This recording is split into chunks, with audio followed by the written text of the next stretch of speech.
Mga kawakiwak, pakisuyo po. Panoorin nyo hanggang sa matapos ang video nito para maunawaan at maintindihan nyo ang nilalaman ng video nating ito bago po kayo magkomento, mga kawakiwak. Maraming salamat po. Panoorin na po natin.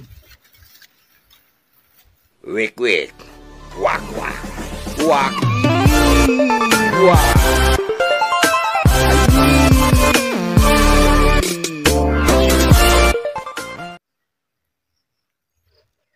Hello, kamusta na po kayo mga kawaki?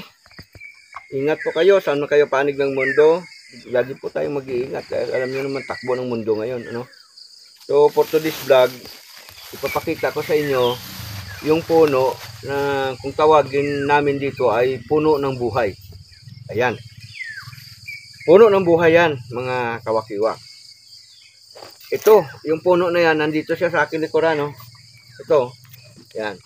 Puntahan ko, Ito siya, mga kawaki. Ayan. Kikita nyo? Ayan. Puno siya ng buhay, Ayan. Mga kawaki, kakaiba yung puno na yan. Yung hinawakan ko kanina. Kasi yung puno na yan, kaya tinatawag siya puno ng buhay. Dahil dun sa puno niya, may mga laman yan. At yung mga laman niya na yan, uukayin natin. At kung bakit ba siya tinawag na puno ng buhay, malalaman nyo rin mamaya, mga kawakiwa. So yung puno na yan ay kakaiba. At yung kanyang laman, napakasarap kainin, mga kawaki. Ibang klase. Isang uri din ng tinatawag na lamang lupa, mga kawaki. Ayan. So ayan ang dahon niya, mga kawaki. Ito. Abang ko kung kilala niyo yung dahon nito. Ayan. Ayan, Medyo malaki-laki na rin puno na to, mga kawaki. Ayan. Mainam na makikita nyo yung puno para baka makakita kayo ng ganyan puno dyan sa inyo. At least alam nyo na ang tawag ko sa punong ito ay puno ng buhay. Ayan. So ayan. Ayan sa mga kawaki, Ayan, Ito ang kanyang pinakapuno, mga kawaki. Ayan, linisin natin. Ayan. Malupit itong punong ito, mga kawaki. At saka may tinik siya, Ayan, Kita nyo naman tinik niya, Kung matinik ka yan, pag hindi ka mamaginsing yan, ewan ko lang. Oo. Linisin natin, mga kawaki, ang puno kasi maraming tinik. You are listening to the sound of music. Dito pala, mayroon din, Kailangan malinis para makagalaw tayo ng maayos, mga kawaki. Hindi mo linisin to, hindi tayo makagalaw ng maayos. You are listening to the sound of music.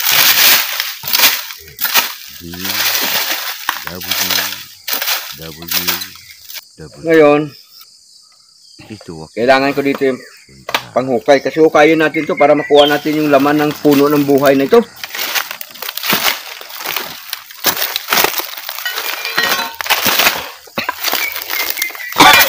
Ayan.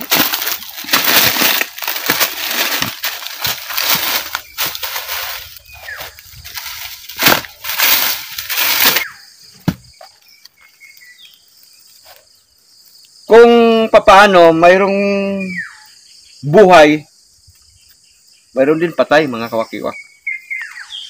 I-close up natin. This is wakiwak, pakilapit ko nga. Tignan nyo. Ito, tignan mo. Ito ay kulay green. Buhay yan. Ito ay buhay. Tapos, ito, buhay din ito, mga kawakiwak. At saka dito sa kabila, ito, yan, buhay din ito. Kaya punong-puno siya ng buhay. Wow. Pero meron din patay. Ito, mga kawaki, Ito, patay to. Kita nyo naman oh, ang kulay oh. Yan, patay na yan. Patay na ito. Patay na rin ito.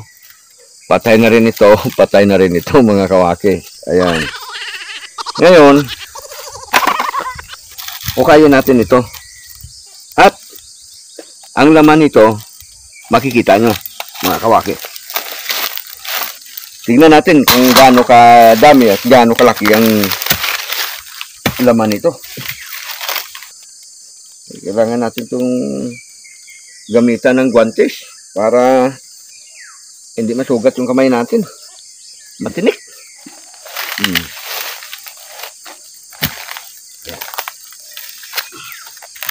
Hukay-hukay kayo mga kawaki.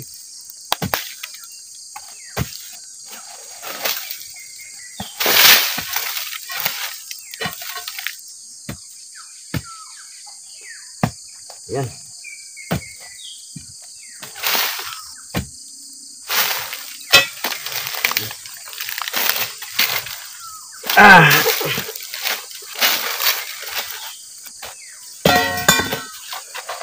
The time is 5 p.m. in Wakiwak Farm. Ayan, matinik siya mga kawaki.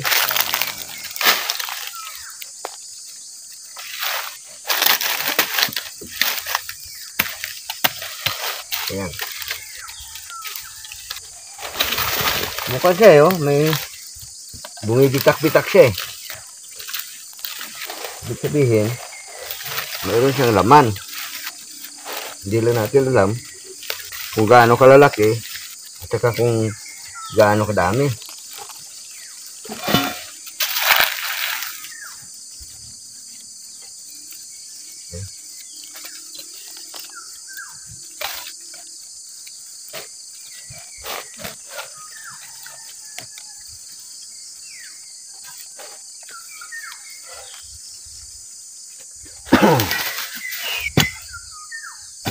Matigas mga kawaki.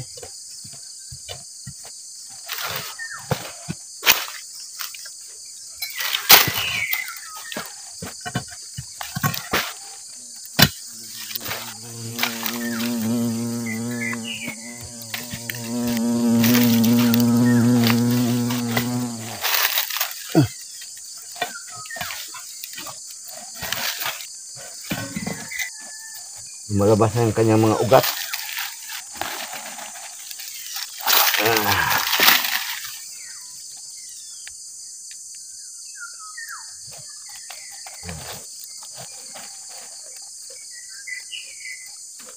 Ibig biglain tong karoskosen mo kay may tinik nga.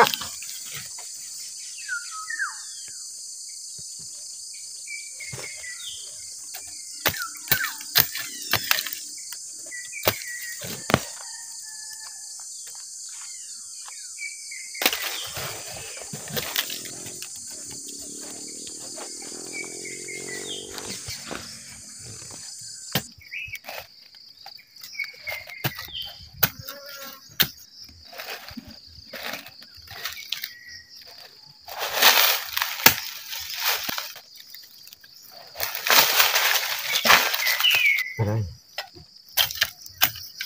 Natin dalang pala mga kawaki. Ayan. Medyo malalim yung laman mga kawakiwak. Yan mga kawaki. Pero may nakita na tayong laman.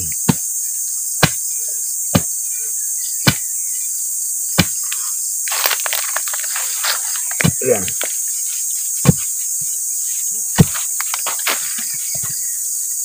Ayan. Ano nakikita na tayo dito. Ayan. Ito.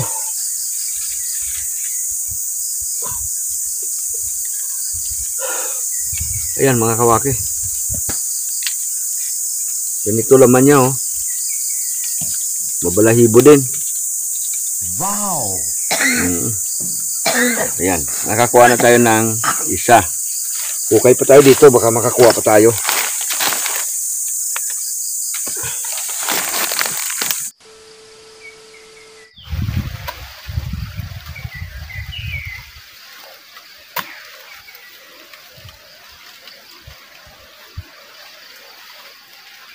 No? Malabas na yung kanyang laman. Ito. Kawaki.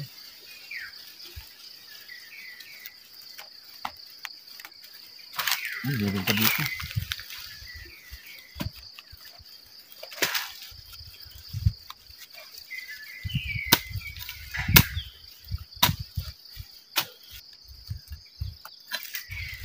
Marami ang laman ng puno ng buhay.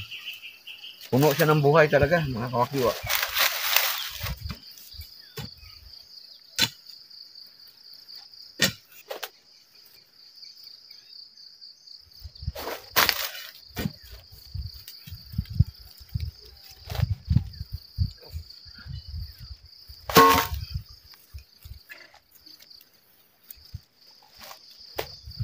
Kung sa ilalim.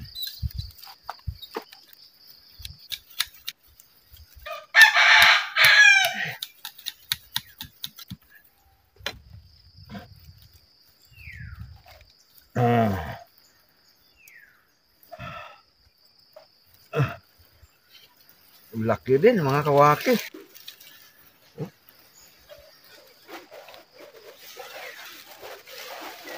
Ayan na. Dami na natin nakuha, oh. Dami ng laman. Ito pa isa. Kailangan kasi dito ang paghukay. Matyaga ka. Hindi pwede dahil masusugat yung kanya eh. Katawan niya, masilan yung kwan ito eh. Balat. Yung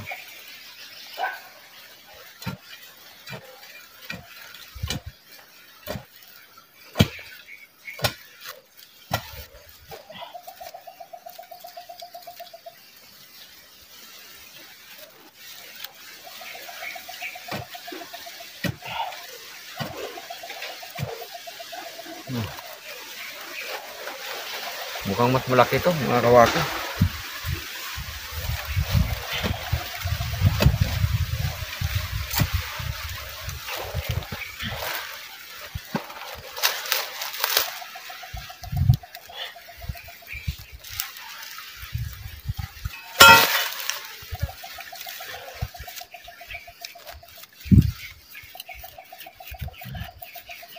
May kwan kasi yan, may pungango siya sa ilalim.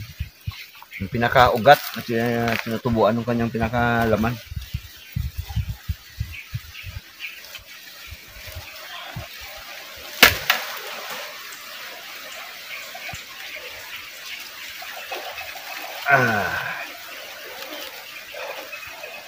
Malaki rin mga kawaki.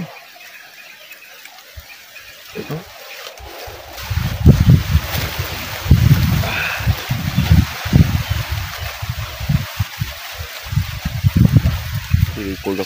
Dito sa porsyon na to, meron pa siyang mga laman. Ayan, oh. Mga kawakiwa. Pero hindi na natin kukunin para sa susunod na taon, mas malaki po yung ibibigay niyang laman sa atin, mga kawakiwa. Ayan.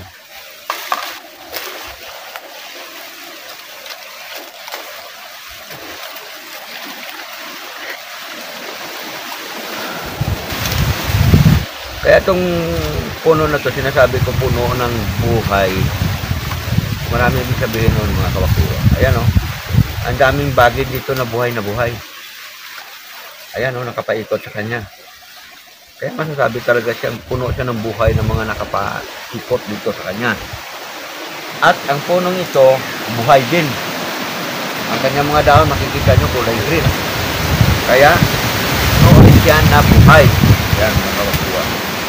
Ngayon, yung nilalaman nito, ito, pag inihaw mo to o kaya nilaga mo ito, mabubuhay ka rin. Kasi parang kanin din ito eh. Kumbaga, malakas din yung carbohydrates nito, mga kawakiwa. So, buhay ka rin. Mabubuhay ka rin. Kaya, natin nasabi na puno ito ng buhay. Kasi puro ito buhay, mga kawakiwak. Agit nyo bang ibig ko sabihin, mga kawakiwak? Medyo sabihin na lang natin, kakaibang pag-iisip natin. Ano? Pero kung maunawaan nyo at maintindihan, magkaintindihan tayo. Basta intindihin nyo na lang mga kawakiwak. Pero hindi ang ibig sabihin ito ang puno na to ang naglaman. Hindi yan. Ang nagkaroon ng laman dito sa ilalim, itong mga laman niya, itong lalaki na to, itong baging. Ayan. Ang baging na to, may mga tinik-tinik. Ewan ko kung ano ang tawag sa inyo dyan, sa baging na ito. Kasi dito sa amin, maraming mga katawagan ito eh. No? Paki-comment nyo na lang dyan sa ating comment section kung alam nyo yung baging na ito. No? At siya ay naglalaman. Para malalaman din natin kung anong tawag dyan sa inyo.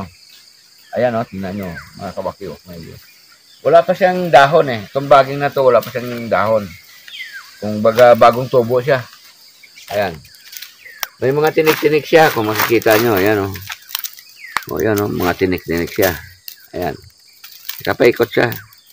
Yung iba nandito sa kabila. Buhay na buhay. No? Ito yung baging na to. Ito yung laman nito. Ito yun. Ayan. Ayan. So, malaki siya mga kawakiwak. Ayan. So, ngayon mga kawakiwak, naman tayo. Hindi na natin ubusin kuha tong laman nito para sa susunod na taon may mahukay dito. Malaki rin yung ganyang laman mga kawaki. Tapos ibabalik na lang natin yung lupa. No?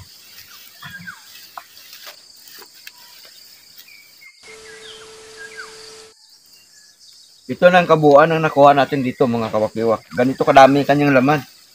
Ayan. Sa isang puno lang to ha. Dito lang yan, no?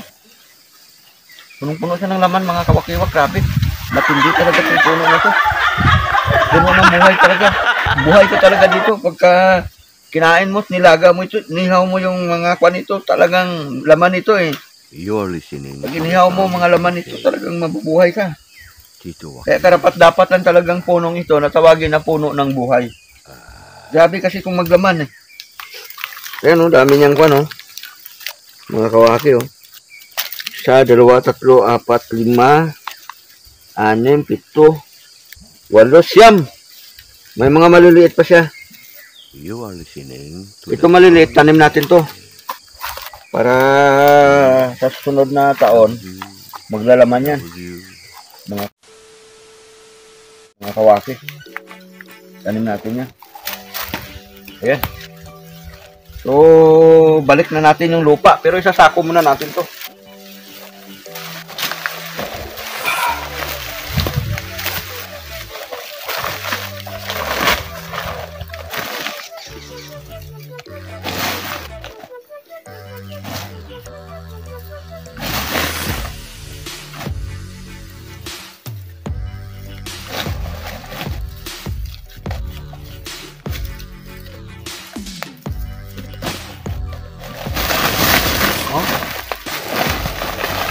Halos kalating sako yung laman yan, mga kawaki.